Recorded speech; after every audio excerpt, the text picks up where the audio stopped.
வணக்கம் நண்பர்களே. இப்போ நம்ம என்ன பார்க்க போறோம்னா 7ஆம் வகுப்புக்கான 2ஆம் பருவத்தில் உள்ள புக் பேங்க் கொஸ்டின் பார்க்க போறோம். முதல் பருவம் நம்ம பார்த்துட்டோம். இப்போ 2ஆம் பருவம் பார்க்க போறோம். இந்த வீடியோக்குள்ளார போறதுக்கு முன்னாடி நம்மளோட டிஸ்கிரிப்ஷன்ல டார்கெட் அச்சீவர்ஸ்க்கான அப்ளிகேஷன் இருக்கு, அதை டவுன்லோட் பண்ணிக்கோங்க. தமிழுக்கான ஆல் வீடியோ சோர்சஸும் அவைலபிளா இருக்கு, யூஸ் பண்ணிக்கோங்க. இப்போ நம்ம கொஸ்டின்ஸ்குள்ளார போகலாம். ஃபர்ஸ்ட் இயல் 4 இதுல கலங்கரை விளக்கத்தை பத்தி நம்ம பார்க்க போறோம். அதுல இருந்து புக் பேங்க் கொஸ்டின் நம்ம பார்க்குறோம். ஓகே, ஃபர்ஸ்ட் வேயா மாடம் எனப்படுவது என்ன? சாந்தினால் பூசப்படுவது.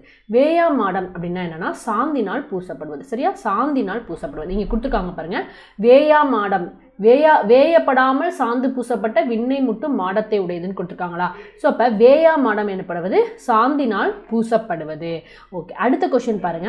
அழுவம் அப்படின்னா என்னன்னா இந்த இடத்துல கடலை குறிக்கக்கூடிய சொல். இந்த எப்பயுமே இந்த கடலை குறிக்கக்கூடிய சொல் கப்பலை குறிக்கக்கூடிய சொல்லேருந்து கண்டிப்பாக ஒரு கொஸ்டின்ஸ் வந்துடும். ஸோ அப்போ இந்த இதை வந்து நல்லா படித்து வச்சுக்கணும். இப்போ அழுவம் அப்படின்னா கடல். கடலில் துறைமுகம் அறியாமல் கலங்குவன மரக்கலங்கள். கடலில் வந்து எங்கே போய் கரை ஒதுங்குறதுன்னு தெரியாமல் மரக்கலங்கள் வந்து கரை ஒதுங்குமா. ஓகேவா? தன் துறைமுகை நோக்கி அழைக்கிறது. அதாவது கலங்கரை விளக்கத்தை பற்றி படிக்கிறோம். கலங்கரை விளக்கம் என்ன பண்ணுன்னா கடலில் துறைமுகம் அறியாமல் கலங்கும் மரக்கலங்களை தன் துறைமுகம் நோக்கி அழைக்கிறது அப்படின்னு சொல்லியிருக்காங்க. ஸோ மரக்கலங்கள் எங்கே போகிறதுன்னு தெரியாமல் என்ன பண்ணுன்னா கரையை நோக்கி ஒதுங்குமா. தூண் அப்படின்னா என்னன்னா மதலை குறிக்கும் சொல். ரொம்ப முக்கியம், இது கண்டிப்பாக வரும். இது மேட்ச் த ஃபாலோயிங்ல ப்ரீவியஸ் இயர் கொஸ்டின் பேப்பரில் கேட்டிருக்காங்க. தூண் அப்படின்னா என்னன்னா மதலை. சரியா? ஓகே, அடுத்தது பாருங்க. கவின்மிகு கப்பல், அதில் என்ன கேட்டிருக்காங்க அப்படிங்கிறத பார்க்கலாம். வங்கூல் அப்படிங்கிறது அடிக்கொடிட்ட சொல்லின் பொருள் என்ன அப்படின்னா வங்கூல் அப்படின்னா காற்று அப்படின்னு அர்த்தம். வங்கூல் அப்படின்னா காற்று. ஓகே, அடுத்தது மக்கள் டேஸ் ஏறி வெளிநாடுகளுக்கு சென்றன. எதில் ஏறி செல்வாங்க? மக்கள் வந்து வங்கத்தில் ஏறி சென்றன. இந்த இடத்துல வங்கம் அப்படின்னா கப்பல். நான் சொன்னேன் பார்த்தீங்களா, கடலை குறிக்கும் சொல் கப்பலை குறிக்கும் சொல்லேருந்து கண்டிப்பாக ஒரு கொஸ்டின் வந்துடும். ஸோ இப்போ இந்த இடத்துல வங்கம் அப்படின்னா கப்பல்.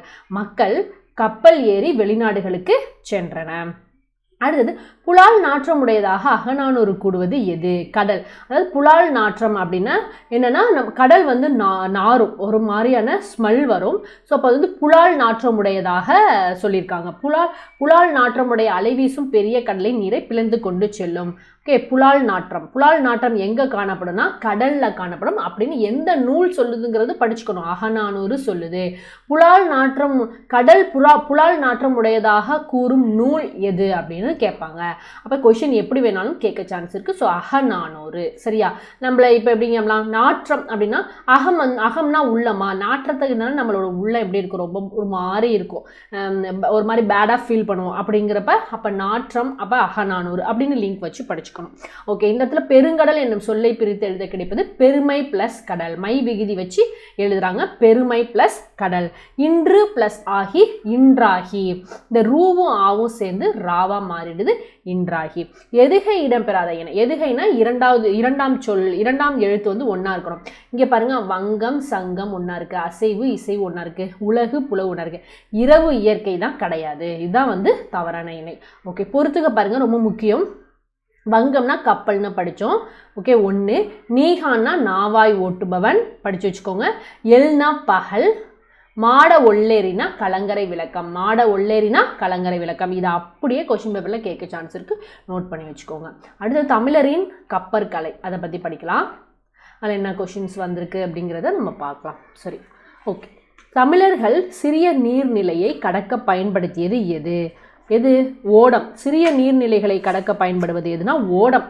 இதெல்லாம் வந்து பெரிய நீர்நிலைகளை கடக்கக்கூடியது. இதெல்லாம் வந்து களம், வங்கம், நாவாய். இதெல்லாம் எதை குறிக்கக்கூடியதுன்னா கப்பலை குறிக்கக்கூடியது. கப்பல் வந்து பெரிய நீர்நிலைகளை கடக்க பயன்படும். ஓடம் மட்டும்தான் சிறிய நீர்நிலைகளை கடக்க பயன்படும். ஓகே, தொல்காப்பியம் கடற்பயணத்தை முன்னீர் வழக்கம் என்று கூறுவார். ஒரு இது இருக்கு, முன்னீர் வழக்கம் மகிழ்வோடு இல்லை. முன்னீர் வழக்கம் மகிழ்வோடு இல்லை அப்படின்னு ஒரு லைன் இருக்கு. இது அடிக்கடி கொஸ்டின்ல கேட்பாங்க. இதை பற்றி எது சொல்லுதுன்னா தொல்காப்பியம் சொல்லுது. அப்போ தொல்காப்பியம் தான் இதுக்கு ஆன்சர். அப்படி ப்ரீவியஸ் இயர் கொஸ்டின் பேப்பரில் நிறைய கேட்டிருக்காங்க. ஸோ தொல்காப்பியம் கடற்பயணத்தை முன்னீர் வழக்கம் என்று கூறுகிறது. கப்பலை உரிய திசையில் திருப்புவதற்கு பயன்படும் கருவி சுக்கான். இது எப்படி அமைச்சுக்கணும்? நாசுக்கா திருப்புறாங்க. கப்பலை எப்படி திருப்புறாங்க? நாசுக்கா திருப்புறாங்க. அப்போ சுக்கான். கப்பலை எப்படி திருப்புறாங்க? நாசுக்கா திருப்புறாங்க. அதை ஒரு ஷார்ட் ஃபார்ம் வச்சுக்கணும், சுக்கான் அப்படிங்கிறது ஆன்சர். கப்பல் கட்டுவதற்கு பயன்படும் மர ஆணிகளோட இதை என்ன சொல்கிறோம்னா தொகுதி அப்படின்னு சொல்கிறோம். அந்த மர ஆணிகளை எப்படி சொல்கிறாங்க? தொகுதி அப்படின்னு சொல்கிறாங்க. கப்பல் ஒரு இடத்தில் நிலையாக நிற்க உதவுது நங்கூரம். நங்கூரம் மாதிரி டக்குன்னு பிடிச்சிக்குதுன்னு சொல்லுவோம்ல, அதான் நங்கூரம். இளைத்த மரத்தில் காணப்படும் உருவங்கள் கண்ணடை அப்படின்னு சொல்கிறாங்க. நோட் பண்ணி வச்சுக்கோங்க, இதெல்லாம் கண்டிப்பாக கேட்பாங்க. இளைத்த மரத்தில் காணப்படும் உருவங்கள் கண்ணடை என்று குறிப்பிடப்படுகிறது. ஓகே, பொறுத்துக்க பாருங்கள். எறா அப்படின்னா, எறானா அடிமரம், பருமல்னா பருத்த மரம், அதான் குறுக்கால போட்டு வச்சுருப்பாங்க, அப்போ பருமல்னா குறுக்கு மரம். மீகாமன் அப்படின்னா கப்பலை செலுத்துபவர். காந்த ஊசி இதெல்லாம் வந்து திசை காட்டும் கருவி. ஓகே, திசை காட்டும் கருவி, புரியுதா? அவ்வளோதான். அடுத்தது பார்க்கலாம். ஆழ்கடலின் ஆழம்னு கொடுத்துருக்காங்க. இதில் என்ன கொஷின்ஸ் வந்திருக்கு அப்படிங்கிறத நம்ம பார்ப்போம். இதில் வந்து கொஷின்ஸ் இருக்காதுன்னு நினைக்கிறேன். அடுத்து நேராக அவங்க வந்து இலக்கணம் பெயர்றாங்க. இலக்கணம் பார்க்கலாம். இலக்கணம். எல்லாருக்கும் எளிதில் பொருள் விளங்கும் சொல் எது அப்படின்னு கேட்டிருக்காங்க. எல்லாருக்கும் எளிதில் பொருள் விளங்கும் சொல் என்னன்னா இயற்சொல். பாருங்கள், இயற்சொல் அதாவது என்னன்னா, இங்கே பாருங்கள், இயற்சொல்னா ஒன்றுமே கிடையாது. சாதாரணமாக கப்பல், கடல், எழுதினான் படுத்தலாம், இது எல்லாருக்கும் ஈஸியாக பொருள் விளங்கும். அதனால் எல்லாருக்கும் எளிதில் பொருள் விளங்கக்கூடிய வகையில் அமைந்தது தான் இயற்சொல். அது ஆன்சர். பல பொருள் தரும் ஒரு சொல் எது? பல பொருள் தரும் ஒரு சொல் திரிச்சொல். பல பொருள் தரும் ஒரு சொல் திரிச்சொல். இங்கே பாருங்கள், திரிச்சொல். இப்போ பல பொருள் தரும் ஒரு சொல் திரிச்சொல். இங்கே பாருங்கள் கொடுத்துருக்காங்க பாருங்க. திரிச்சொற்கள் ஒரு பொருள் குறித்த பல திருச்சொற்கள் எனும், பல பொருள் குறித்த ஒரு திருச்சொல் ரெண்டு வகைப்படும். ஸோ எப்படி வேணாலும் கேட்கலாம். ஒரு பொருள் குறித்த பல திரிச்சொல், பல பொருள் குறித்த ஒரு திரிச்சொல்லை என்னன்னு சொல்கிறோம்? திரிச்சொல்னு சொல்கிறோம். ஆக்சுவலாக திரிச்சொல் அப்படின்னா என்னென்னா, கற்றோருக்கு மட்டுமே விளங்கக்கூடியது. திரிச்சொல்ங்கிறது என்ன? கற்றோருக்கு மட்டுமே புரியக்கூடியது. இப்போ வங்கோல் அழுவம் போயிட்டு அழுவம் அப்படின்னு, அழுவத்தில் தான் மீன் பிடிப்பாங்க அப்படின்னா நம்மளுக்கு புரியுமா? அழுவம்னா கடல்னு படித்தோம், அப்போ கடல்னு சொன்னால் தான் நம்மளுக்கு தெரியும். அப்போ இந்த வார்த்தைகள்லாம் கற்றோருக்கு மட்டுமே விளங்குபவை. அப்போ திரிச்சொல்லை ரெண்டாக பிரிக்கிறாங்க. ஒரு பொருள் குறித்த பல திரிச்சொல், பல பொருள் குறித்த ஒரு திரிச்சொல் அப்படின்னு பிரிக்கிறாங்க. அதுதான் இங்கே சொல்லியிருக்காங்க. பல பொருள் தரும் ஒரு சொல் என்பது திரிச்சொல். அடுத்து வடமொழி என அழைக்கப்படும் மொழி எதுனா சமஸ்கிருதம். இதெல்லாம் வந்து கிளை மொழிகள், தமிழோட கிளை மொழிகள். அப்போ வடமொழி என அழைக்கப்படும் மொழி எது? சமஸ்கிருதம். அடுத்து பொறுத்துக. இப்போ இயற்சொல்னா நார்மலாக சோறுங்கிறது எல்லாருக்கும் புரியக்கூடியது, எளிதில் விளங்கக்கூடியது. அழுவம் அப்படின்னா திரிச்சொல். அழுவம்னா கற்றோர்களுக்கு மட்டுமே பொருள்குரியது. திசைச்சொல் அப்படின்னா, திசைச்சொல்னா இந்த இடத்துல பெற்றம். அதாவது திசைச்சொல்னா பல்வேறு திசைகளிலிருந்து பெறக்கூடியது. சாவி, ஜன்னல், பண்டிகை, ரயில் இதெல்லாம் வந்து தமிழ் வழக்கத்தில் இருந்தாலும், ஆனால் இதெல்லாம் தமிழ் சொற்கள் அல்ல, பிற மொழிகளிலிருந்து வந்தது. அதனால தான் அதை திசை சொற்கள்னு சொல்கிறாங்க. வடமொழியை தவிர பிற மொழிகளிலிருந்து வந்த தமிழில் இடம்பெறும் சொற்கள் திசை சொற்கள். ஓகேவா? இந்த பாருங்க, கேணி, கிணறு, பெற்றம், பசு இதெல்லாம் வந்து திசை சொற்கள். வடச்சொல்னா என்னன்னா வருடம், மாதம், கமலம், விடம், சக்கரம் இதெல்லாம் வந்து வடச்சொல். ஓகேவா? இப்போ வந்து திசை சொல் எதுனா பெற்றம். இப்போ தான் நம்ம பார்த்தோம் திசை சொல். இது வந்து வடமொழி அல்லாத சொல். அடுத்து வடச்சொல் இது ரத்தம். ஸோ இதுதான் ஆன்சர். இது கேட்பாங்க, கண்டிப்பாக நோட் பண்ணி வச்சுக்கோங்க. அடுத்தது என்ன? எதிர்காலமா, இறந்த காலமா இதெல்லாம் நம்மளுக்கு நல்லாவே தெரியும். இதெல்லாம் ஒரு முக்கியமான இது இல்லை. இந்த இடத்துல பாருங்கள், அச்சன்னா என்ன, விஞ்ஞானம்னா என்ன அப்படின்னு சொல்லிடுறேன் நான். ஓகே, அச்சன்னா தந்தை, அச்சன்னா தந்தை. விஞ்ஞானம் அப்படின்னா அறிவியல். பரீட்சை தேர்வு, லட்சியம், இலக்கு. சரியா? அடுத்தது அதிபர் அப்படின்னா தலைவர். ஆச்சரியம், வியப்பு. ஆரம்பம் அப்படின்னா தொடக்கம். தமிழ் வார்த்தைகள். சதம் அப்படின்னா 100. அபாயம் அப்படின்னா இடர். தேகம் அப்படின்னா உடல். உடலை தான் வந்து நம்ம தேகம்னு சொல்கிறோம். சரித்திரம், வரலாறு இதெல்லாம் பிறமொழி சொற்கள். நம்ம எழுதுறது தமிழ் சொற்கள். சத்தம், ஒளி. ஆதி அப்படின்னா முதல். உத்தரவு அப்படின்னா கட்டளை. தினம் அப்படின்னா நாள். சந்தோஷம் அப்படின்னா மகிழ்ச்சி. சரியா?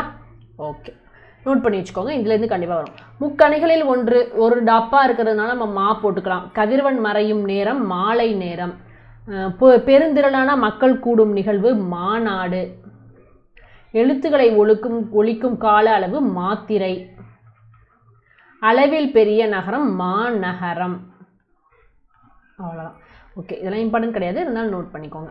அடுத்தது இயல் 5 பார்க்கலாம் என்னான்ட்டு. 7.5 பெண்களுக்கு நிகராக பாரதிதாசன் கூறுவது மயில். மயிலை தான் வந்து பெண்களோட ஒப்புமைப்படுத்தி பாரதிதாசன் அவர்கள் சொல்லியிருக்காரு. என்னன்னா, ஆடும் மயில் போன்ற பெண்கள் அன்பினை கவிதையாக எழுதுக என்றன. ஓகேவா? அப்போ பெண்களை வந்து மயிலோட வந்து ஒப்பிட்டு சொல்கிறாரு. அடுத்தது, பின்வருவனற்றுள் மலையை குறிக்கும் சொல் அப்படின்னா வெறுப்பு, மலை. இது ஒரு தடவை கொஷின் பேப்பரில் கேட்டிருக்காங்க. வெறுப்பு அப்படின்னா மலை, அதாவது இப்படி இருக்கும், மலை மழை இப்படி இருக்கும். இதுக்கு பொருள் அறிகைன்னு கொடுத்துருப்பாங்க, இங்கே வெறுப்புன்னு கொடுத்துருப்பாங்க, இங்கே மழை பொழிவு அந்த இதை கொடுத்துருப்பாங்க. அப்போ மழைனா வெறுப்பு, இந்த மாதிரி வந்து டைப்பில் வந்து ப்ரீவியஸ் இயர் கொஷின் பேப்பரில் கேட்டிருந்தாங்க. நோட் பண்ணி வச்சுக்கோங்க. ஏடு எடுத்தேன், ஏடு ப்ளஸ் எடுத்தேன். எப்படி எழுதணும்? ஏடு ப்ளஸ் எடுத்தேன். ஓகேவா? துயின்று இருந்தார் அப்படிங்கிறது எப்படி இருக்கணும்? துயின்று இருந்தார் அப்படின்னா துயின்று ப்ளஸ் இருந்தார், ரூ இ வந்து ரியா மாறிடும். என்று உரைக்கும், என்று உரைக்கும் இது எப்படி மாறும்? என்று உரைக்கும். ரூவும் ஊவும் சேர்ந்து ரூவாவே தான் மாறும். சரியா? அடுத்தது பொறுத்துக்க பாருங்க. கழனினா வயல், நிகர்னா இதுக்கு எதுவும் நிகர் இல்லை அப்படி சொல்லுவோம்ல, சமம். பருதி அப்படின்னா கதிரவன். முகில்னா மேகம், முகில்னா மேகம், ஃபஸ்ட்டு பருவத்தில் படித்தோம் முகில்னா மேகம்னு. சரியா? ஓகே. அடுத்த கொஷின், அழியா செல்வம். அழியா செல்வம் பார்க்கலாம். ஓகே. ஒருவர் தம் குழந்தைகளுக்கு சேர்த்து வைக்க வேண்டிய செல்வம் என்னன்னா கல்வி தான். வீடோ பொருளோ அணிகலனோ இல்லை, கல்வி இருந்தால் இது எல்லாமே வாங்கிடலாம். ஸோ இப்போ ஒரு குழந்தைக்கு சேர்த்து வைக்க வேண்டிய செல்வம் கல்வி. கல்வியை போல் விலையில்லாத செல்வம் வேறு இல்லை. ஓகேவா? விலையில்லாத செல்வம் கல்வியை போல் வேறு இல்லை. வாய்த்தீயின் இது எப்படி எழுதலாம்? வாய்த்து ப்ளஸ் ஈயின், இந்த தூவும் ஈயும் எப்படி மாறினா தீயா மாறிடுது. கேடு இல்லை, கேடு ப்ளஸ் இல்லை, டூவும் ஈயும் டீயா மாறிடுது, டூ இ டி அப்படின்னு மாறிடுது. அப்போ கேடு இல்லை, கேடு ப்ளஸ் இல்லை.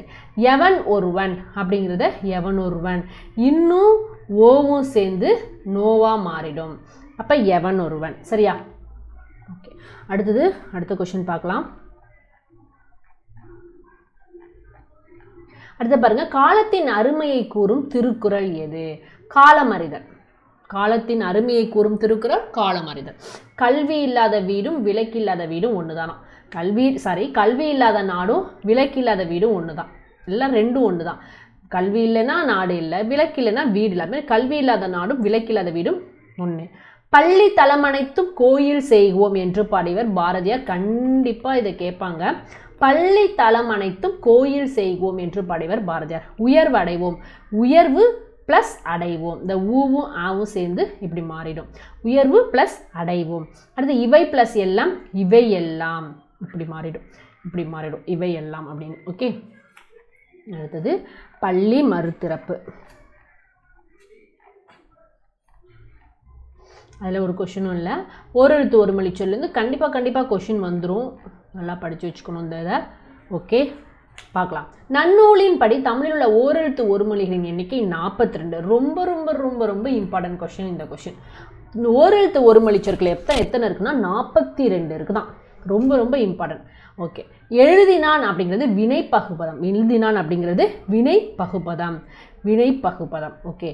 பகுபதம் அப்படின்னா என்னன்னா, இங்கே பாருங்க, பகுபதம் அப்படிங்கும்போது என்ன சொல்றாங்க, பகுபதம் அமையும் பெயர் சொல் பெயர் பகுபதம், அது 6 வகைப்படம்னு சொல்லிட்டாங்க. வேலன் படித்தான் சொற்களை வேலன் படித்தான் சிறு சிறு உறுப்புகளாக பிரிக்கும் வகையில் அமையும் சொற்களை தான் பகுபதம் அப்படின்னு சொல்கிறோம். அது மாதிரி தான் படித்தான் சிறு சிறு, படி ப்ளஸ் எழுதினான், எழுதினான்ங்கிறத பிரிக்கிறோம். ஸோ அது வினை பகுபதமாக மாறுது. பெயர் பகுபதம் மொத்தம் 6 வகைப்படமா. பெயர் பகுபதம் மொத்தம் எத்தனை வகைப்படும்? 6 வகைப்படும். அது என்னென்ன அப்படின்னா பொருள், இடம், காலம், சினை, பண்பு அல்லது குணம், தொழில், இந்த 6 தான் பெயர் பகுபதம். இப்போ நம்ம இதை பெயர் பகுபதத்தில் வகையெல்லாம் படிச்சிருவோம். எக்ஸாமில் பெயர் பகுபதம் எத்தனை வகைப்படும்னா இந்த இது ஞாபகம் வராது நம்ம மைண்டுக்கு. இது என்னங்கிறத படிச்சிருவோம். பொருள், இடம், காலம், சினை, பண்பு, தொழில்னு வரிசையாக படிச்சிருவோம். ஆனால் பெயர் பகுபதம் எத்தனை வகைப்படும்னா அந்த இடத்துல நம்மளுக்கு ஞாபகம் வராது. ஸோ தெளிவாக படிச்சுக்கணும்.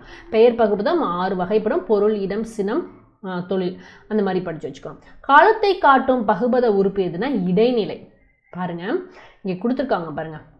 காலத்தை இடைநிலை அப்படிங்கிறது காலம் அல்லது எதிர்மறையை காட்டுவது இடைநிலை. சரியா? இங்கே பாருங்க, இத்து அப்படிங்கிறது இறந்த கால இடைநிலை, காலத்தை காட்டுதா? அப்போ இடைநிலை அப்படிங்கிறது காலத்தை காட்டக்கூடியது. சரியா? ஓகே. அடுத்தது பாருங்க, பொறுத்துக. பெயர் பகுபதம்னா பெரியார், வினை பகுபதம்னா வாழ்ந்தான், இடை பகுபதம் அப்படின்னா மண், உரி உரி சொற்கள் சால உரு தவ நனி கூர் களி கடி இதெல்லாம் உரி சொற்றொடர்கள். அப்போ அதில் வந்ததுனால இது உரி. சரியா? இப்போ இது எப்படி எழுதியிருக்காங்கன்னா போ வந்து பகுதி, இவ்வு வந்து எதிர்கால இடைநிலை,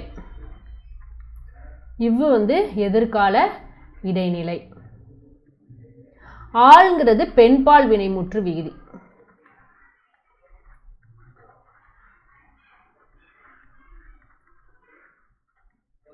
ஓகே. நட அப்படிங்கிறது பகுதி, இக்கு அப்படிங்கிறது சந்தி, கின்று அப்படிங்கிறது நிகழ்கால இடைநிலை,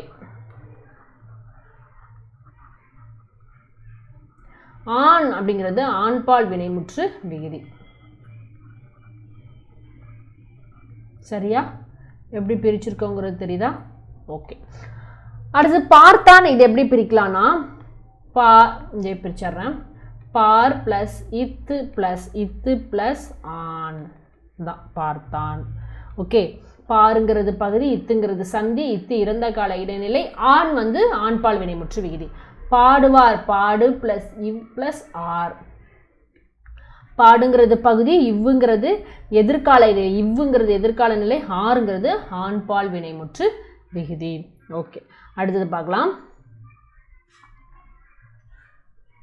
என்ன சொல்லியிருக்காங்க? உன் பெயர் என்னன்னு கேட்போம். நாம் 7ஆம் வகுப்பு மாணவர்கள். அவை அவை அவை எப்படி ஓடும்? நீ என்ன செய்து கொண்டிருக்கிறாய்? அவர்கள் வந்து கொண்டிருக்கிறார்கள். இப்படிதான் மேட்ச் பண்ணணும். ஓகே. இதெல்லாம் ஒன்றும் பிரச்சனை இல்லை. தன்மை முன்னிலை படற்கைனா தன்மைலாம் என்னென்ன வார்த்தை அப்படின்னா எங்கள், எனக்கு, நானும், இதெல்லாம் வந்து தன்மை வார்த்தைகள். முன்னிலை வார்த்தைகள்னா நீர், உங்கள், உங்களோடு, இதெல்லாம் வந்து முன்னிலை. இவர், அது, இதெல்லாம் வந்து படற்கையை சொல்லக்கூடியது. சரியா? ஓகே. அடுத்தது பாருங்க.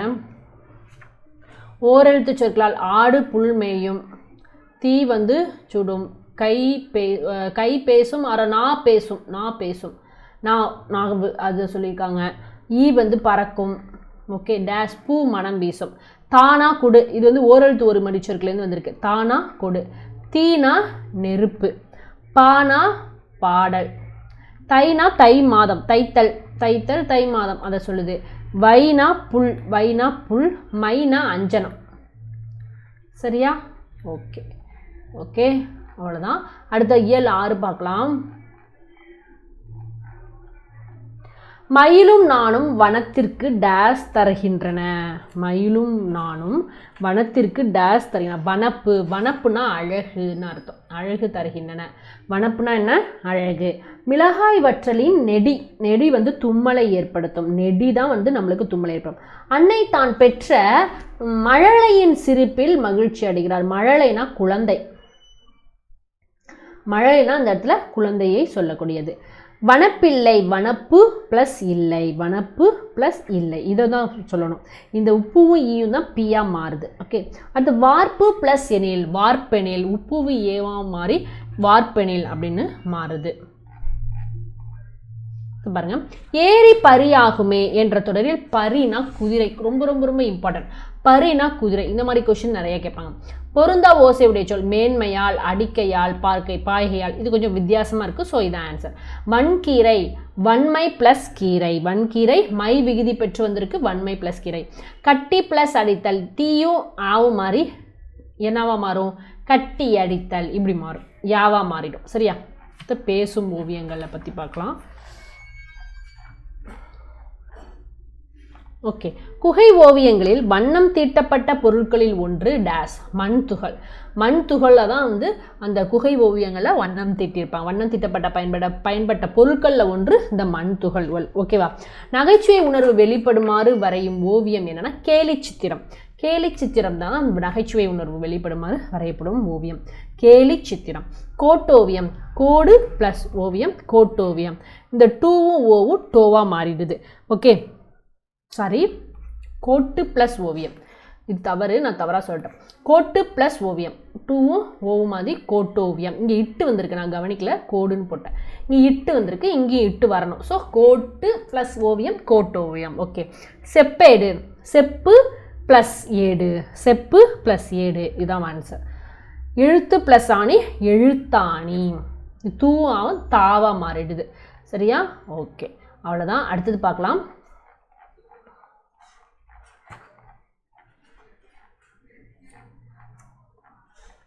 ஓகே, பின் வருவனொற்றுள் விகுதி பெற்ற தொழிற்பெயர் எதுனா படித்தல். நான் சொல்லியிருக்கேன், தொழிற்பெயர்னா தள்ள, அல், அம், கை, கூப்பு, ஊத்தி, சீவி, கூப்பு, ஊத்தி, சீவி இப்படிலாம் வந்துச்சுன்னா அது வந்து தொழிற்பெயரை குறிக்கக்கூடிய. இங்கே பாருங்கள், தல், அல்லம், கை, வை, வை, கூப்பு, ஊத்தி, சீவி, மை இதில் முடிஞ்சுன்னா அது தொழிற்பெயர். அப்போ இங்கே என்னத்தில் முடிஞ்சிருக்கு? படித்தல். அப்போ இது தொழிற்பெயர். பின் வரட்டு முதல்நிலை தெளிந்த தொழிற்பெயர் அப்படின்னா, முதல்நிலை தெளிந்த தொழிற்பெயர்னா ஃபஸ்ட்டு என்னன்னா, இது கண்டிப்பாக வரும் இந்த மாதிரி கொஷின்.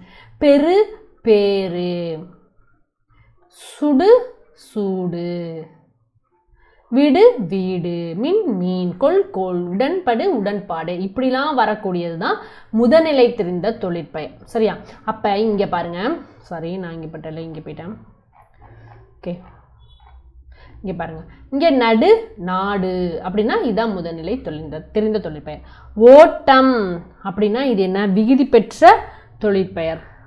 தள்ளல், அம்ல முடிஞ்சிருக்கு, அப்போ ஓட்டம். பிடி, பிடி அப்படிங்கிறது முதல்நிலை தொழிற்பெயர். சுடு, சூடு முதல்நிலை தெரிந்த தொழிற்பெயர். ஓகேவா? இதான் ஆன்சர். ஓகே, வேற எதுவும் இருக்கா? அவ்வளோதான். அது திருக்குறள் இருக்கு, திருக்குறள் பார்க்கலாம். டேஸ் தீமை உண்டாகும், அதாவது செய்ய தகுந்த செயல்களை செய்யாமல் இருப்பதால், நம்ம எந்த செயல்களை செய்யணுமோ அதை செய்ய தவறிவிட்டோம்னு வச்சுக்கோங்களேன், அந்த கடமையை தவறிட்டோம்னா தீமை உண்டாகும். ஸோ செய்ய தகுந்த செயல்களை செய்யாமல் இருப்பதால் தீமை உண்டாகும். தன் குடியை சிறந்த குடியாக செய்ய விரும்புவரிடம் என்ன இருக்கக்கூடாது? சோம்பல் இருக்கக்கூடாது, சுறுசுறுப்பாக இருக்கணும். நம்மளோட குடியை, நம்மளோட குடினா நம்மளோட செல்வத்தை வந்து சிறந்த செல்வமாக ஆக்கணும்னா நம்மள்கிட்ட சோம்பல் இருக்காது, உழைக்கணும் அப்படின்னு சொல்லியிருக்காங்க. அடுத்தது எழுத்தன்ப, எழுத்து ப்ளஸ் என்ப, எழுத்தன்ப. கரைந்து ப்ளஸ் உண்ணும், கரைந்து ப்ளஸ் உண்ணும். கற்றனைத்து ப்ளஸ் ஊறும், கற்றனைத்தூறும், ஏதான் ஆன்சர். ஓகே. கற்குமுறை, கற்குமுறை அப்படின்னா பிழை இல்லாமல் கற்கணும் நம்ம எப்பயுமே. உயிருக்கு கண்கள் எது? எண்ணும் எழுத்தும் உயிருக்கு கண்கள். விழிச்செல்வம் கல்வி. எண்ணெய் துணிக செயல். கரவா கரைந்துண்ணும் காகம். ஓகே, அவ்வளோதான், முடிஞ்சிருச்சு. இதோட வினாக்கள் முடிஞ்சிருச்சு. அடுத்தது வந்து மூன்றாம் பருவம். இது அடுத்த வீடியோவில் நம்ம பார்க்கலாம். மூன்றாம் பருவத்துக்குரிய புக் பேங்க் கொஷின் வந்து நம்ம அடுத்த வீடியோவில் பார்க்கலாம். இதில் எதுவும் டவுட்னா கமெண்ட் பண்ணுங்கள். ஓகே, இந்த வீடியோ உங்களுக்கு பிடிச்சிருச்சுன்னா லைக் பண்ணுங்கள், ஷேர் பண்ணுங்கள். தேங்க்யூ.